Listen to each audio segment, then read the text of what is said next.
everybody, Todd Mitchell back with the Game Dev Breakdown podcast. It has been a long break, but it's time to get back to it. We had holiday plans with some fun games and some gags and you name it, all the cool stuff we try to do for other holidays. But John and I were not able to coordinate in time to do anything meaningful. So rather than stress out about it, try to force it, I thought, why don't we just all enjoy the holidays, focus on what's important, and come back fresh in January. And I think that was the right approach, and it's certainly something you should do at the holidays as well. That doesn't mean I haven't been busy. I have been chatting with you guys around the web and also making some new friends who are going to be on the show, contribute to the show in the near future. There are some creators you're going to hear from, as well as a couple of my favorite authors on the industry scene right now, so I couldn't be more excited about that. And in fact, we're going to do our first show giveaway very soon, and it's something that I've mentioned on the show before, and if you're a developer or a creator seeking inspiration, this is going to be something awesome. So this is a great time to tune in and get engaged, and just enjoy all the great stuff that's coming your way. Like I said, a bunch of you guys have been in touch, and I want to talk some about that. If you remember all the way back to our last show before the holidays, we talked about game jams, and instead of the usual sort of unbridled enthusiasm, I actually raised a couple of issues that might occur if you get too fixated on that activity. So it's something I've been guilty of in the past, and apparently you guys agreed with that. I got a rare website comment on the actual show page from our friend Tyler Jones of Lamestar Games. I love site comments because it's sort of a pain in the ass to leave one compared to like tweeting or leaving a Facebook comment. So I do appreciate that. Tyler said, I think it's worth noting that game jams that are held in physical locations can be one of the best ways to make connections with other developers, artists, designers. If you are usually a solo developer, you get the opportunity to sharpen skills otherwise unavailable. I'll pause right here to say I completely agree with that, and it's an excellent point. I think I recall mentioning that doing it on site is well worth your time on occasion, but if I didn't hit that point hard enough, let me reiterate here. I definitely agree with this. Not only is it valuable to hook up with a team and sort of exercise your collaboration muscles, but usually on-location jams are hosted by like regional groups that you should definitely participate in anytime you get the opportunity. That may come in the form of a local game development co-op like we have here in St. Louis, or a specific engine's user group. There might be something connected to a university or a school or something, but if you have the chance, definitely connect with the other creators in your area. Get on Slack or Discord with them. Just find ways to make it a part of your life. It's good for you, and it's good for them. And as a secondary benefit, those connections are good for your career. Somebody might get hired somewhere and think about you later on, or somebody might have a budget for a project at some point. Don't go in thinking about that. That's not what it's about. Let me just be your worried mother for a minute and tell you to go make friends with the neighborhood kids just because it's the right thing to do, right? Okay, Tyler finishes up by saying, I think game jams can be very beneficial for all types of devs, but one must go into a jam with a general and reasonable idea of what they want out of it. Absolutely. This was very much what I wanted to put out there with the show. Tyler got it. Sounds like a lot of you guys got it. I love being able to discuss things like this with you guys, so thank you, Tyler. Over on the Facebook side, our buddy Scott Williamson from Indiana got in touch. He is a newer Unreal Engine developer who got me in touch with a small but mighty Unreal Indie group, and that's indie like Indiana or Indianapolis. So shout out to you guys. He got in touch, and quite honestly, Scott getting in touch was one thing that helped me kick myself in the butt a little bit to get going on what we're calling Season 2 of the podcast.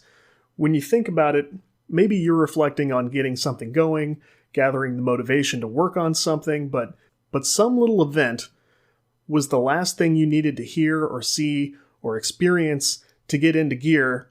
And in the case of Season 2 of the podcast, Scott had been in touch with some encouragement to ask how things were going, ask what the plan was, and that was a nice little reminder that we have a little bit of a village started here, and I love being a part of that. Sure enough, in the following week or two, I was working toward getting us back in action, so thank you, Scott. Anyway, none of that had anything to do with this. Scott got in touch again with a good topic for a discussion, which was, as a Unity developer, how do you feel about the new Epic Games Store? Also, have either you or John messed with Unreal at all lately?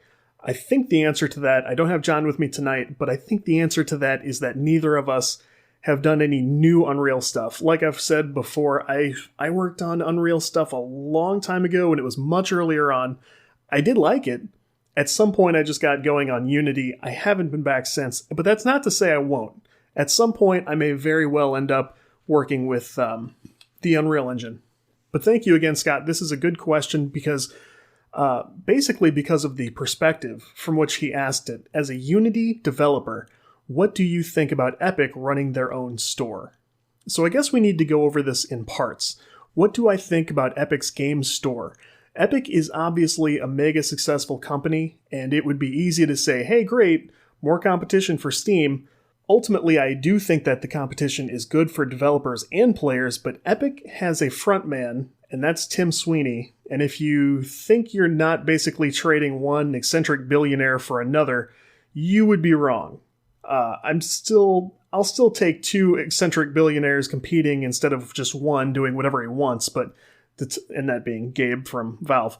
But to tell you the truth, Tim Sweeney strikes me as kind of a moody guy based on like the big anti-Windows campaign he started in 2017. Like you can still see him go after Microsoft and occasionally companies like Facebook about issues with platforms and openness, and he doesn't like anything proprietary that he just doesn't like. I'm not saying there's no theme to it, but he is a pretty opinionated guy. So when it comes to being a developer on another engine hoping to integrate seamlessly with his store, does that worry me as a Unity guy? Yeah, maybe a little bit.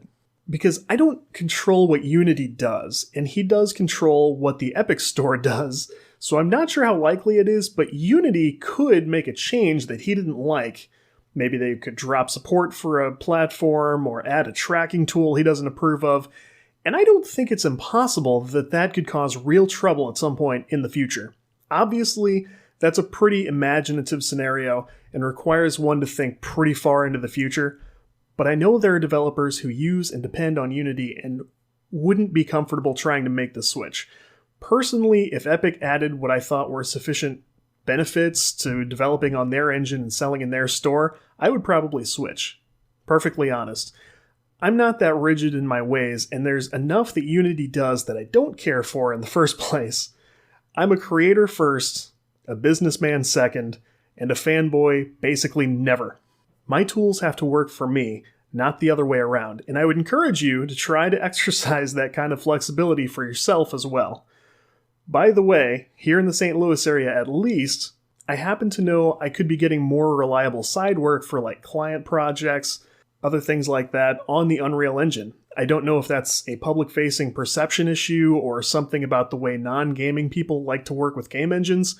The guys I talk to on a fairly regular basis do prefer to do a lot of that kind of work in Unreal. But I still like Unity pretty well. So, Scott, I hope that answers your question. I do think the Epic Store is a step in the right direction right now.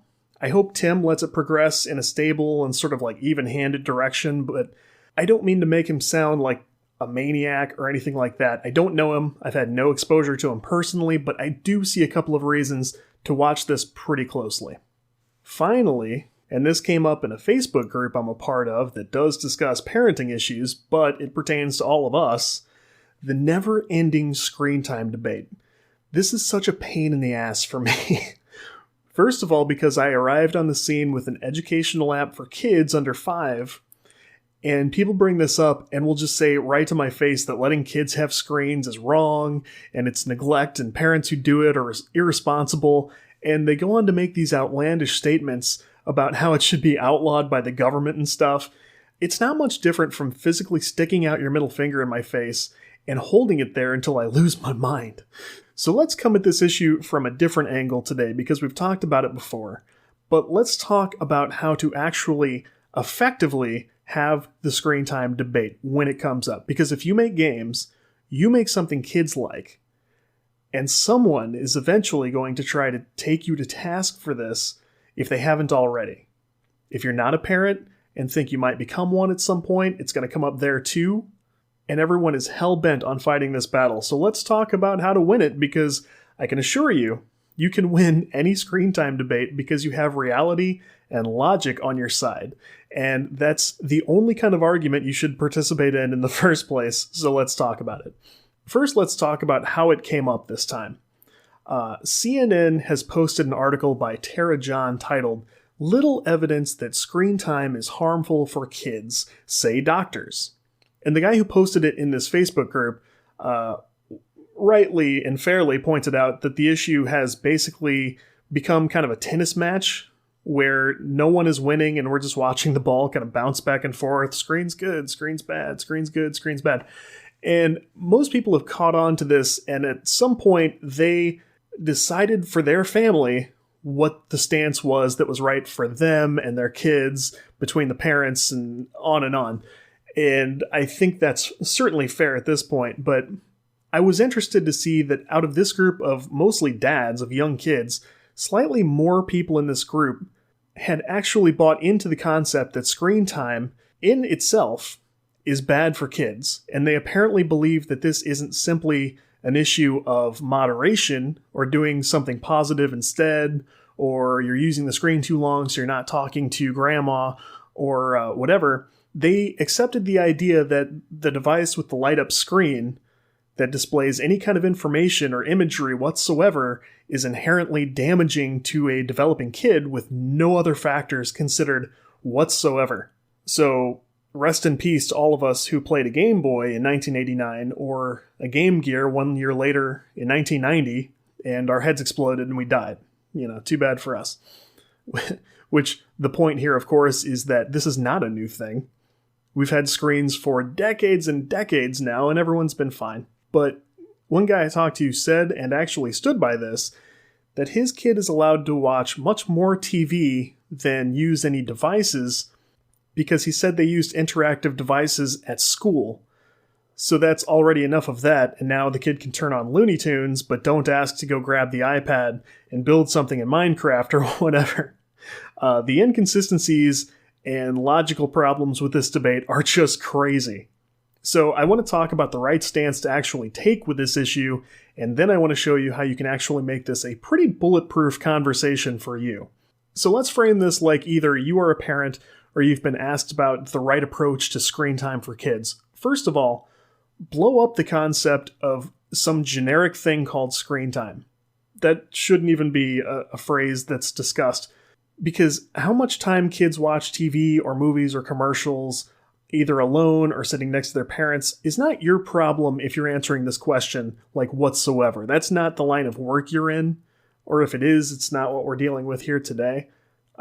Screen time is a ridiculous category because the activities are so different between watching a cartoon or watching a sitcom and actually interacting with something on your screen. So make a critical person elaborate on what kind of screen time you want to talk about. If they say it's all the same, challenge them to prove it because it is absolutely not. There is no evidence to that effect whatsoever. If somebody tells you that their kid has freakouts at night and can't sleep because you guys played a puzzle game or went through some lessons on ABC Mouse that day, they're either lying or they're just mistaken. Critics are resistant to this breakdown because it requires active parenting. And I know that's harsh. The same people who will share forewords and viral posts about games rotting a kid's brain really have no idea what is on screens in front of their kids or how long they're watching it. They do it with phones, tablets, computers, TVs. Their kid will play Fortnite for 7 hours and have a freak out because suddenly we have to impose a rule and say it's bedtime. But screens for that parent are the last thing shielding them from having to confront that they did not do their job correctly. They weren't watching their kid. They weren't paying attention to what their kid was doing. Like I said, I know this is harsh, but if that same person wants to flip you off for not parenting their kid correctly, it's more than fair for you to sort of turn that back around and point it straight at them where it belongs. Some people will try to get fancy at this point because they just start flailing when they are actually questioned on this stance.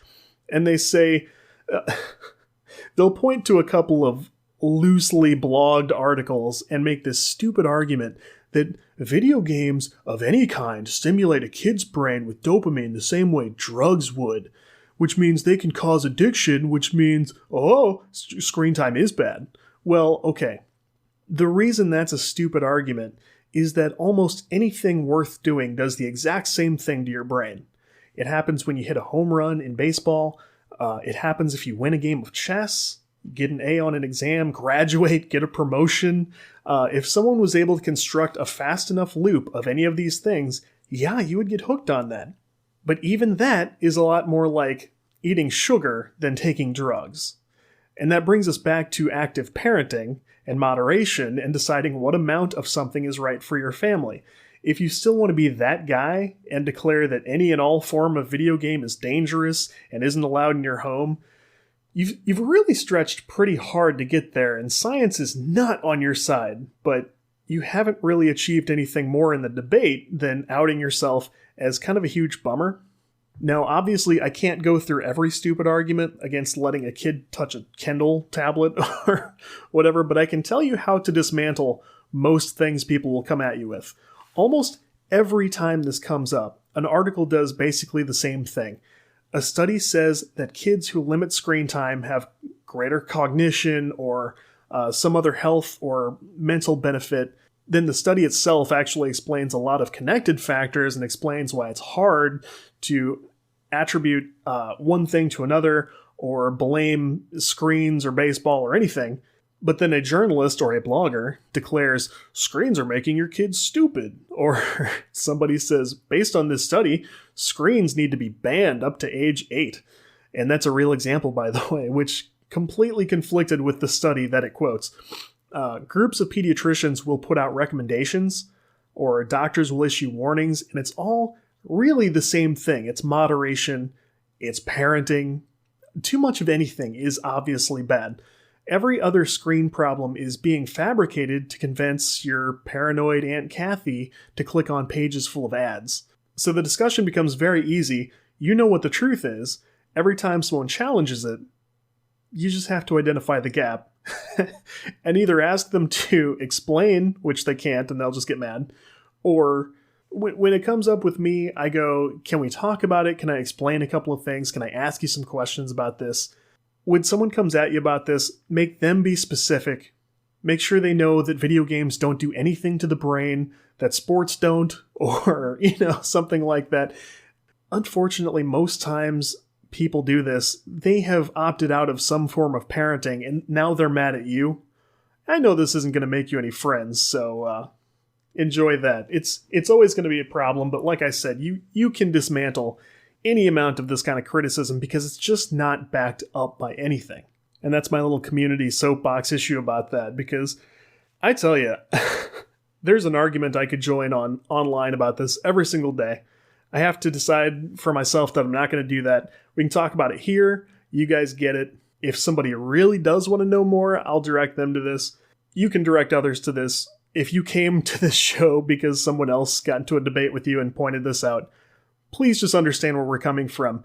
We're doing a job. We have good intentions, not bad. We are not evil warlocks or wizards trying to addict your children to the screens. I tell you what, quite honestly, the IGDA has said some completely irresponsible stuff about this. If you get into certain special interest groups, they will go off on these campaigns about how we as designers have certain obligations to the public because game developers are exploiting these psychological gameplay loops and stuff. That's complete bullshit. That's not true at all. Yes, we want to make an appealing game loop for people to play, but it's not because we have some magic trick that's going to get people addicted. That's just not how it fucking works. It's not. It's not how I'm here to tell you, I'm going to blow the lid off this thing. That does not exist. I'm a pretty smart guy. If it existed, I would have a pretty tough choice to make. Like, am I just going to exploit this and become all powerful? But you know what? Somebody else is not as nice a guy as me. They would have done it by now. They would have just completely obliterated the world. And the fact that we're all here means screens are ultimately okay. The fact that the Game Boy didn't kill anybody, the Game Gear didn't put anyone in the first clinic for video game addiction, we need to really look at this stuff objectively. That's my soapbox. You guys enjoy. And the truth is, the best thing you can do if somebody goes nuts about this stuff, just ignore it. But that's all I'm going to say about that for today. The other big topic for the night, this has actually been a show full of community topics, which I love. I love sitting back, hearing what you guys have to say, putting some information together, trying to package it with a nice tidy bow, and saying, here you go, everybody. Here's what's going on. Here's what we can learn. And let's move forward together. So the final topic for this one does come from the Twitter side out in game developer community land. And usually that means I'm checking out the game dev tags and people I've already friended and stuff like that. I saw a tweet from another developer who I hear from on occasion, and she was talking about the finer points of filling out tax forms so she could accept payments from her game projects on itch. And she wasn't actually asking anything about this topic. She was trying to say that her significant other was very supportive about this and encouraged her to open her own LLC to make it official and to sort of just, what he was saying was like, yeah, start your own business, take a run at your dreams and really go for it. And it should have been a really nice thing. But then she got some shitty advice that she didn't ask for. And I saw this. And since this was something we've already said we were going to talk about very soon, at the end of last year, I've recently closed down my old incorporated studio and I'm relaunching my own LLC here in Missouri as more of a media company because now I'm doing podcasts and I'm writing and I'm also doing games. I promised we were going to talk about that process, and here we are. We're getting a little kickstart because people are saying stupid stuff about this online. God, be really careful what you listen to online. Let's talk about the shitty advice that she got. A guy who appears to work in games professionally and has more followers than I do on Twitter, but that's beside the point. I guess he also does some kind of independent development.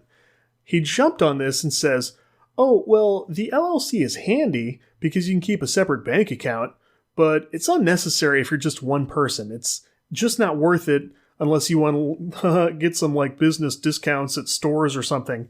LOL.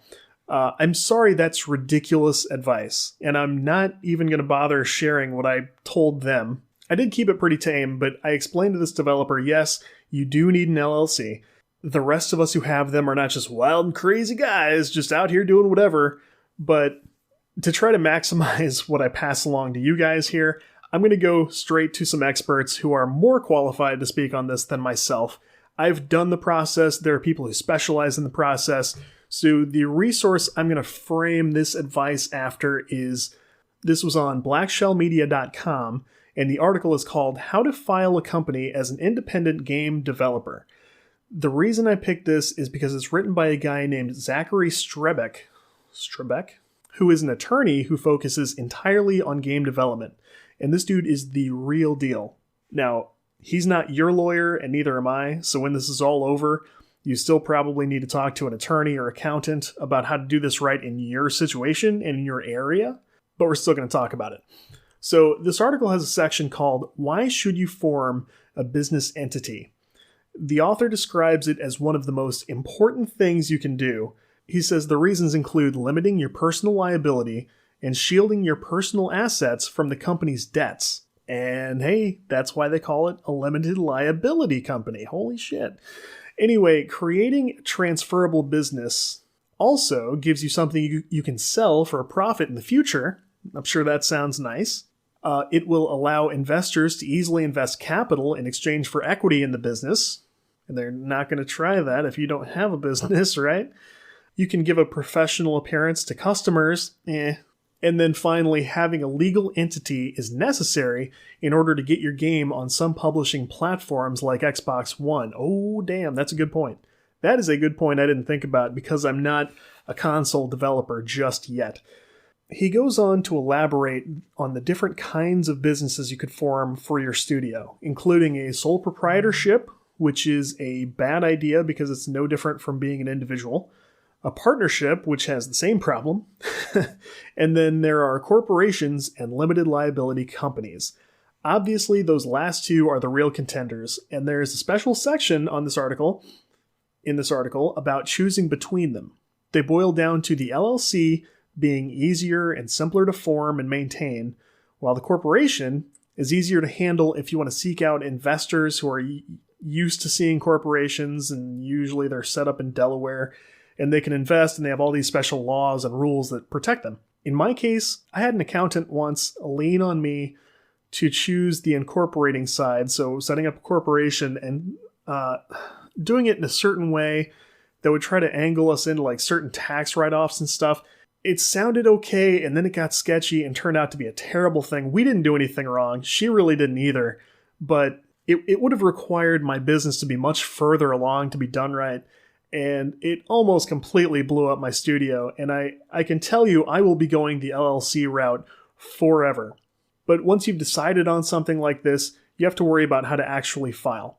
In the name of fairness, I will tell you that the author of the article gives advice to the effect of working with an attorney and an accountant right away when you're just starting out on the outset to do the whole thing, 100% above board and correctly, instead of doing something like using LegalZoom, which will help you file an LLC, or trying to do it yourself, which people do as well. What I'll say about that is it's true that this is probably the most correct and best thing that you can do. I can also tell you as an indie, you probably can't afford to do that. I know some accountants and some lawyers will do stuff like this for a set price, and they keep it very affordable so they can take on new clients and stuff. If you find something like that and you're comfortable with the person and you're happy with that idea, God bless. But if you work alone or you aren't flush with cash, my first short-lived studio was an LLC. I formed it through LegalZoom, and I had a perfectly positive experience. I cannot guarantee that you will as well, but if you don't experience anything out of the ordinary, it's an option. It's an option you can do, and people have done it, and people have been fine. Like I said earlier, my accountant set up my corporation later, which was my second business, and that was just me and her. And if we had kept things simple and weren't shooting for hey, you can also do this and this will make taxes easier and stuff.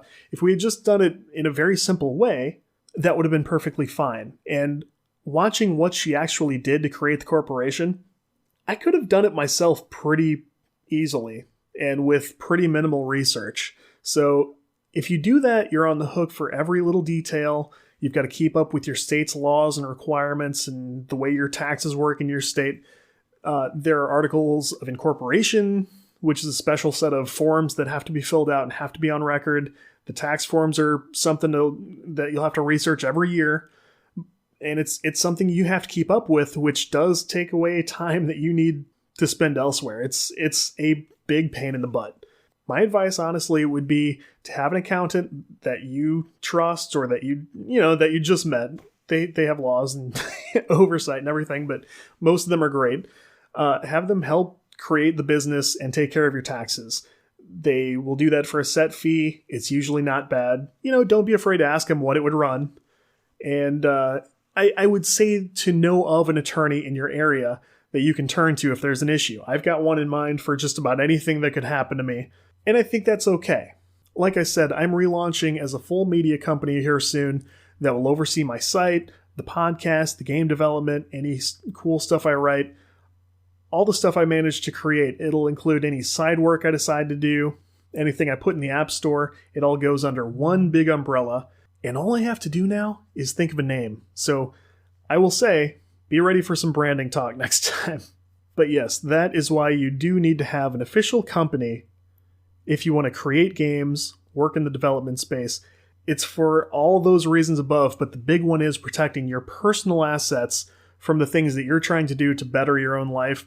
Don't do it in such a way that puts you in danger. And for the love of God, don't tell random strangers on Twitter that they don't need to protect themselves from a lawsuit. That's insane. And this person eventually was like, yeah, but I don't have any money for them to come after and blah, blah, blah. Like, you probably do. You probably have a car or a house, or you probably got something that you're not even thinking of that you could be sued for. And it doesn't matter if they're going to win or not. Bad lawsuits go forward and waste people's time and money every day. You need to protect yourself from that. And if all they can do is sue your $0 company, fine, let them come after you. Then it's not a problem, and then you've done it right. Probably won't happen to you, but we can talk about that sometime too. It does happen. Lawsuits happen all the time, from publishers, from players, from from concerned citizens. It's a lot of stupid stuff that can happen to you. I don't want to see you guys get in that kind of trouble. Talk to an accountant or talk to a lawyer. Make sure you're covered and do things in the smartest way possible, because I want to see you guys succeed. So hey, I think we got to everything. If you enjoy the Game Dev Breakdown podcast, please consider subscribing.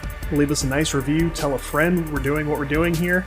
You can check out show notes and interact with us at CodeWritePlay.com. Also, various other spots around social media. Just punch in Game Dev Breakdown and you will probably find us, or CodeWritePlay. Like you saw this time, we are all about getting you guys involved, so reach out with feedback, show topics, let us know what's on your mind, because that's what we like to talk about. So thanks for being here. You guys keep up the good work, and we will catch you next time.